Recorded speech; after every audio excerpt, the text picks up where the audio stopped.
वाली हूँ गीता सार के बारे में। गीता सार यानी कि भगवत गीता के बारे में। दोस्तों, दुनिया का सबसे बड़ा धर्म युद्ध महाभारत में कुरुक्षेत्र की रणभूमि पर उस समय के दौरान भगवान अपने शिष्य अर्जुन को कुछ बातें समझाए थे, जिसे हम गीता सार भी कहते हैं। लगभग 5000 साल से भी ज्यादा का वक्त महाभारत के युद्ध को बीत चुका है, लेकिन आज भी लोग भगवत गीता के सार को उतना ही महत्व देते हैं। हिंदी साहित्य और पुराणों में दो प्रमुख महाकाव्य बहुत प्रचलित है, जिनमें से पहला है रामायण और दूसरा है भगवत गीता। यह हिंदी मान्यताओं के अनुसार पवित्र ग्रंथों में से एक है। दोस्तों, आज हम हमारे इस वीडियो में बात करने जा रहे हैं श्री भगवत गीता के उपदेशों के बारे में। महाभारत के मुताबिक भगवान श्री कृष्ण महाभारत के युद्ध के दरमियान अपने शिष्य अर्जुन को कुछ उपदेश दिए थे, जिसकी वजह से अर्जुन के लिए युद्ध जीतना आसान हो गया था। गीता के उपदेश को जीवन का सार या जीवन के उपदेश भी कहा जाता है। वहीं अगर आप हिंदू धर्म के अनुसार महाग्रंथ के उपदेशों को अपने जीवन में भी लागू करेंगे तो आपका जीवन बहुत ही आसान हो जाएगा। इसके साथ साथ ग्रंथ में जीवन की सच्चाई और मनुष्य धर्म से जुड़े हुए कुछ बातें भी बताई गई हैं। कई बार ऐसा भी होता है कि हमें अपनी समस्या का समाधान नहीं मिल पाता और हम विपत्ति के समय बहुत ही परेशान हो जाते हैं। कई लोग तो अपने गुस्से पर अपना आपा खो बैठते हैं या फिर अपनी समस्या से भी विचलित होकर भाग पड़ते हैं। ऐसे में गीता में दी गई उपदेश हमारे जीवन की सारी समस्याएं चुटकी में हल कर सकती है और हमें अपने जीवन जीने के लिए एक बेहतर कला सिखाती है, साथ ही अपने जीवन में सफल होने की प्रेरणा भी देती है। दोस्तों, महाभारत के युद्ध के दरमियान भगवान श्री कृष्ण ने अर्जुन को गीता के उपदेश बताए, जिससे सुनकर अर्जुन को ज्ञान की प्राप्ति हुई थी। गीता के उपदेश नहीं केवल अर्जुन के लिए थे, बल्कि यह संपूर्ण मानव प्रचलित के लिए है।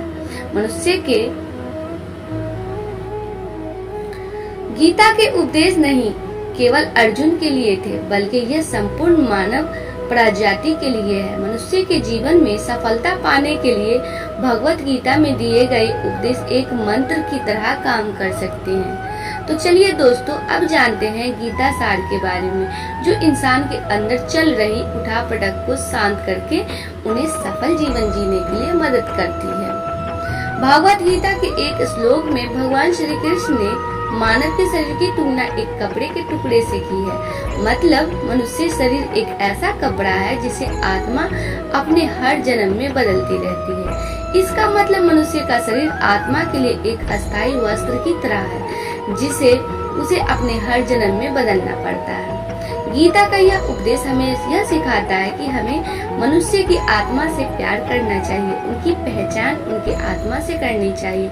हमें मनुष्य के शरीर से आकर्षित नहीं होना चाहिए। मनुष्य के भीतर मन को समझना ही उचित होता है। जो लोग मनुष्य के शरीर से ही केवल प्यार करते हैं, ऐसे लोगों के लिए गीता का उपदेश बहुत कुछ सिखाने वाला साबित हो सकता है। दोस्तों, गीता के इस उपदेश में भगवान श्री कृष्ण ने यह बताया है कि इंसान को जन्म मरण के चक्र के बारे में जान लेना चाहिए, क्योंकि मनुष्य के जीवन का एकमात्र सच जो है वो है मृत्यु। क्योंकि जिस भी इंसान ने इस दुनिया में जन्म लिया है, उसे एक न एक दिन इस संसार को छोड़कर जाना ही पड़ता है और यही इस दुनिया का अटल सत्य है। लेकिन इस बात से भी नकारा नहीं जा सकता है कि हर इंसान अपनी मौत से भयभीत रहता है। इसलिए मनुष्य को जीवन की अटल सच्चाई को जान लेना चाहिए और अपनी वर्तमान की खुशियाँ को भी खराब नहीं करनी चाहिए। दोस्तों, गुस्से पर काबू करना चाहिए, क्योंकि क्रोध से व्यक्ति का नाश हो जाता है। भगवान श्री कृष्ण ने इस उपदेश में यह बताया है कि क्रोध से मनुष्य को भ्रम पैदा होता है और भ्रम में वो अपनी बुद्धि का विनाश कर बैठता है। क्रोध में जब मनुष्य की बुद्धि काम नहीं करती है, तब मनुष्य का तर्क वितर्क करने की क्षमता नष्ट हो जाती है और व्यक्ति का वही नाश हो जाता है। इसी तरह हर एक व्यक्ति को अपने गुस्से पर काबू करना सीखना चाहिए। मनुष्य गुस्से में कई बार ऐसा काम कर देते हैं जिससे उसके बाद में जाकर हानि का सामना करना पड़ता है। वहीं अगर मनुष्य अपने क्रोध पर काबू नहीं कर पाए तब वो कोई गलत कदम उठा बैठता है। जब भी मनुष्य के मन में क्रोध की भावना उत्पन्न होती है तब मनुष्य का मस्तिष्क काम करना बंद कर देता है और वो सही गलत का वो उचित फैसला नहीं कर पाता है। इसलिए हमेशा मनुष्य को अपने क्रोध को काबू रखना चाहिए और अपने मन को शांत रखना चाहिए, क्योंकि गुस्से में लिया गया फैसला आपको गहरी क्षति पहुंचा सकता है। दोस्तों, व्यक्ति अपने कर्मों को नहीं छोड़ सकता है। भगवान श्री कृष्ण ने गीता के सार में यह बताया है कि कोई भी व्यक्ति अपने कर्मों को नहीं छोड़ सकता, जिसका मतलब व्यक्ति साधारण समझ के साथ अपने कर्मों में लगे रहते हैं। उन्हें अपने कर्म से हटना या छोड़ना नहीं चाहिए, क्योंकि वो ज्ञानवादी नहीं बन सकते हैं।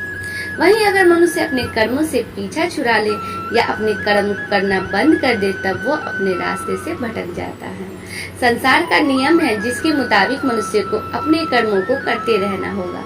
जो व्यक्ति अपने कर्मों से बचना चाहता है या वो अपने कर्म को करना बंद कर देता है, ऐसी परिस्थिति में वह मनुष्य मन ही मन में डूबता जाता है। अर्थात जिस व्यक्ति का जो स्वभाव होता है वो उसी के मुताबिक अपने कर्मों को करता है। मनुष्य को देखने का नजरिया अलग होना चाहिए। गीता के सार में मनुष्य के देखने के नजरिए के बारे में भी कुछ बातें बताई गई है। इसमें लिखा गया है कि जो व्यक्ति ज्ञान को और कर्मों को एक रूप से देखता है उस व्यक्ति का नजरिया सही है। अज्ञानी पुरुष के पास ज्ञान नहीं होता, इसी वजह से वो हर किसी भी चीज को गलत नजरिए से ही देखते हैं। गीता के सार में ऐसे मनुष्य के बारे में भी बताया गया है जो मनुष्य अपने मन को काबू में नहीं रख पाते हैं। ऐसे लोग का मन इधर से उधर भटकता रहता है। ऐसे मनुष्य का मन उनके लिए शत्रु के समान काम करता है, क्योंकि मन के व्यक्ति के मस्तिष्क पर बहुत गहरा प्रभाव डालता है। जब मनुष्य का मन स्थिर रहता है तो वह व्यक्ति भी सही तरीके से अपना काम करता है। दोस्तों, खुद का आकलन करें।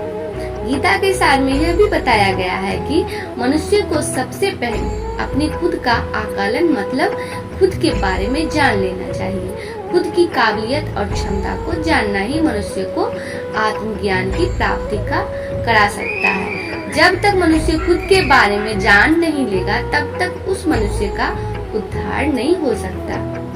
दोस्तों, श्री भगवत गीता में श्री कृष्ण ने यह भी बताया है कि हर एक मनुष्य को अपने आप पर पूरा भरोसा करना चाहिए, क्योंकि जो लोग खुद पर विश्वास करते हैं वो अवश्य ही सफलता प्राप्त करते हैं। ऐसा भी बताया जाता है कि जो व्यक्ति जैसा विश्वास करता है आखिरकार वैसा ही बन जाता है।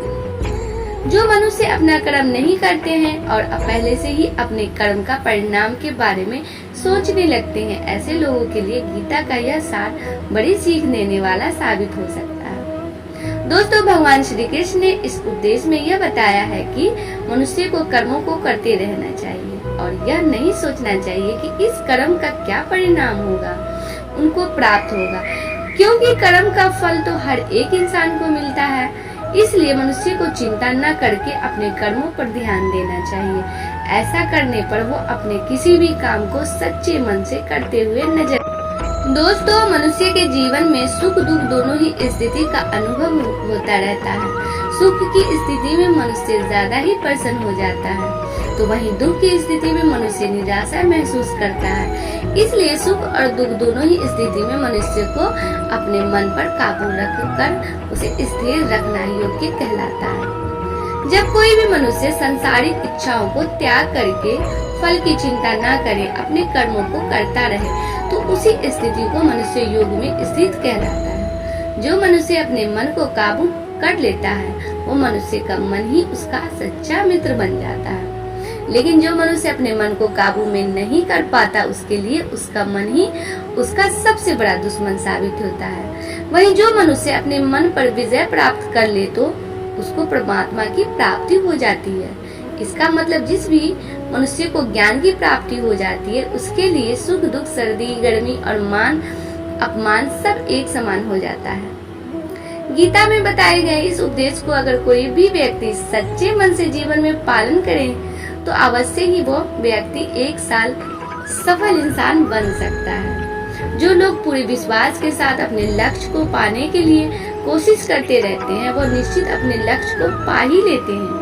इसके लिए किसी भी मनुष्य को अपने लक्ष्य को पाने के लिए लगातार निरंतर कोशिश करते रहना चाहिए। आशा का दामन कभी नहीं छोड़ना चाहिए।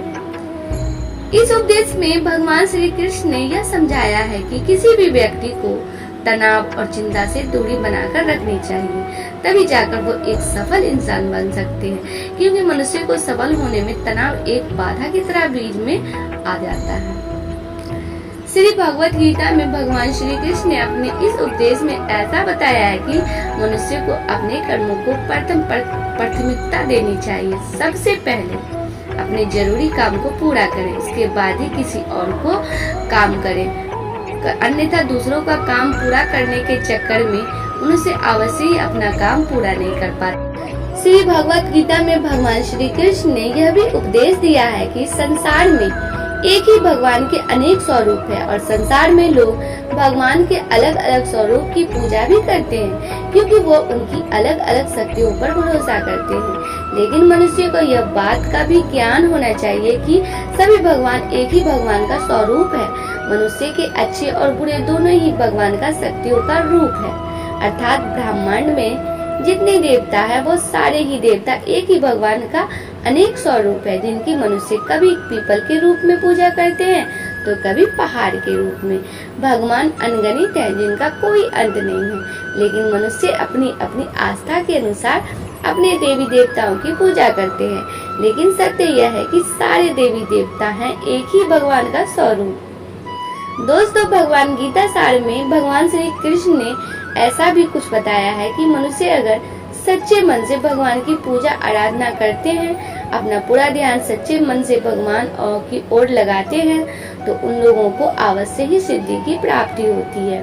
ऐसा भी बताया जाता है कि जो मनुष्य अपने शरीर के सभी इंद्रियों पर काबू पा लेता है और सुख और दुख सभी परिस्थितियों में समान भाव से रहता है और संसार के सभी प्राणियों के हित में लगातार लगा रहता है, ऐसे मनुष्य को ईश्वर की कृपा हमेशा बनी रहती है। जो मनुष्य अपने सभी काम में मन लगाकर अपना कार्य करते हैं और वो छोटे से छोटे कार्यों में भी खुशी ढूंढ ही लेते हैं, वो लोग निश्चित ही अंत में सफलता प्राप्त करते हैं। वहीं दूसरी तरफ ऐसे मनुष्य भी होते हैं जो अपने काम को बस एक बोझ समझकर बस पूरा कर देना चाहते हैं और अपने किसी भी काम को पूरा सही ढंग से नहीं कर पाते हैं, तो ऐसे मनुष्य हमेशा ही अपने जीवन में पीछे रह जाते हैं। दोस्तों, भगवत गीता में भगवान श्री कृष्ण ने यह बताया है कि मनुष्य के लिए किसी भी चीज की अधिकता उनके लिए हानिकारक साबित हो सकती है, या किसी भी प्रकार की अधिकता हो सकती है। कड़वाहट हो या फिर मधुरता, खुशी हो या गम, हमें कभी भी किसी के भी चीज की स्थिति करना चाहिए। दोस्तों, जीवन में संतुलन बनाए रखना है बहुत जरूरी। दोस्तों, भगवान श्री कृष्ण ने गीता सार के माध्यम से एक बहुत बड़ी ज्ञान की बात कही है। जो मनुष्य बहुत मतलबी होते हैं और उनके बस अपने मतलब से मतलब होता है और वह अपना मतलब पूरा करने के लिए कुछ भी कर सकते हैं, उन लोगों का भी कभी भी भला नहीं होता है। आपको यह बात भी बता दें कि मनुष्य का स्वार्थ उसे अन्य लोगों से दूर ले जाकर उसे नकारात्मक स्थिति और ले जाता है, जिससे वो व्यक्ति संसार में अकेला रह जाता है। वहीं गीता में ये भी कहा गया है कि एक ही स्वार्थी व्यक्ति शीशे में फैले धूल की तरह होता है, जिसकी वजह से वह व्यक्ति अपना सही प्रतिबिंब कभी देख नहीं पाता। इसलिए किसी भी व्यक्ति को अगर जीवन में खुशीपूर्वक अपना जीवन व्यतीत करना हो तो अपने स्वार्थ को कभी भी अपने पास नहीं आने दे, क्योंकि एक स्वार्थी मनुष्य दोस्ती में भी अपना स्वार्थ निकालने की कोशिश करता रहता है। इसलिए जीवन में ऐसा मनुष्य बने जो अपने साथ साथ लोगों की भलाई के बारे में भी सोचे, तभी जाकर वो मनुष्य एक सफल और खुशीपूर्वक अपना जीवन व्यतीत करता हुआ नजर आता है।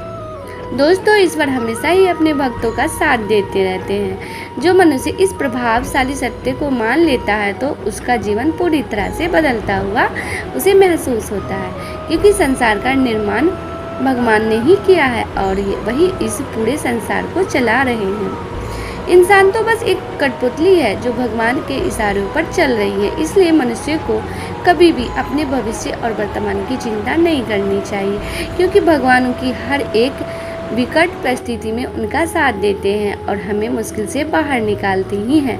इसलिए हम सबको ईश्वर से सदैव भरोसा रखना चाहिए। दोस्तों, भगवद गीता के इस सार में ऐसे मनुष्य के बारे में बताया गया है जो सदैव ही हर एक परिस्थिति में सत्य पर संदेह की आदत रखते हैं और ज़रूरत से ज़्यादा शक करते हैं। ऐसे लोगों के बारे में भगवान श्री कृष्ण ने ऐसा कहा है कि पूर्ण सत्य की खोज या हमेशा संदेह करना मनुष्य को दुख का कारण बनती है। शक करना एक ऐसी आदत है जो मजबूत से मजबूत रिश्ते को भी खतरे में डाल देती है। वहीं जिज्ञासा होना एक अलग बात है, लेकिन पूरी तरह से सत्य की खोज या फिर संदेह करना उसको दुख प्रदान करती है और शक करने वाला इंसान कई पास अंत में पछतावा के अलावा कुछ नहीं कर पाता। महाभारत के युद्ध के दरमियान भगवान श्री कृष्ण द्वारा दिए गए गीता उपदेश को लोग अगर अपने जीवन में उतार ले तो आप निश्चित ही जीवन में सफल हो सकते हैं। गीता सार के यह उपदेश एक सफल जीवन के निर्माण के लिए बेहद महत्वपूर्ण भूमिका निभाते हैं। आज के लिए बस इतना ही। दोस्तों, आपको ये वीडियो पसंद आया है तो लाइक करिएगा, दोस्तों को शेयर ज़रूर करिएगा, चैनल को सब्सक्राइब करके बेल आइकन को ज़रूर दबाइएगा ताकि आने वाला वीडियो आपको सबसे पहले मिले। दोस्तों, मिलते हैं अगले वीडियो में। तब तक के लिए goodbye and thanks for watching my video.